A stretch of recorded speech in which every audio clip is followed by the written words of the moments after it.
Hi అండి. మనం ఏ పని చేయాలన్నా, ఏ రంగంలోనైనా ఉన్నతిని సాధించాలన్నా, ప్రతి ఒక్క విషయానికి స్పష్టమైన లక్ష్యాలను నిర్దేశించుకోవటం చాలా ముఖ్యం. మనం నిర్దిష్టమైనటువంటి లక్ష్యాలను, స్పష్టమైన లక్ష్యాలను కలిగి ఉన్నప్పుడు,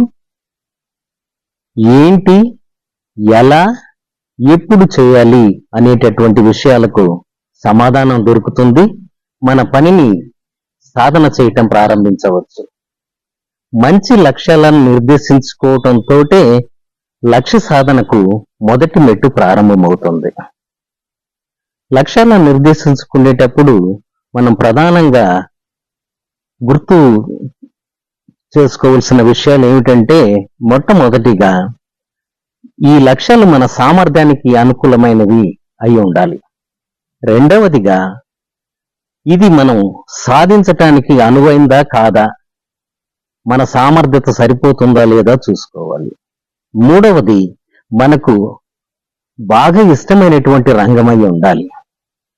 నాలుగవది, గాలిలో మేఘాలను కట్టినట్టు కాకుండా మనం ఖచ్చితంగా దీన్ని సాధించగలము, దీనిలో ఉన్నత శిఖరానికి మనం వెళ్ళగలము అనేటటువంటి వాటిని దృష్టిలో పెట్టుకుని లక్ష్యాలను నిర్దేశించుకోవాలి.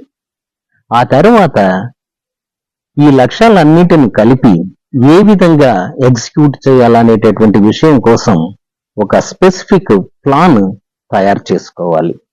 ఆ ప్లాన్ తయారు చేసుకొని ఆ ప్రణాళిక అంతటిని కూడా ఒక పేపర్ మీద రాసుకొని, ఆ పేపర్ను మనకు ఎప్పుడు కనిపించే విధంగా మనకు ఎదురుగా మనం కూర్చునే దగ్గర కానీ, లేకుంటే మనం ఎక్కువ టైము ఎక్కడ స్పెండ్ చేస్తామో అక్కడ మనకెదురుగా కనిపించేటట్టుగా ఆ లక్ష్యాలన్నిటిని కూడా రాసుకోవాలి.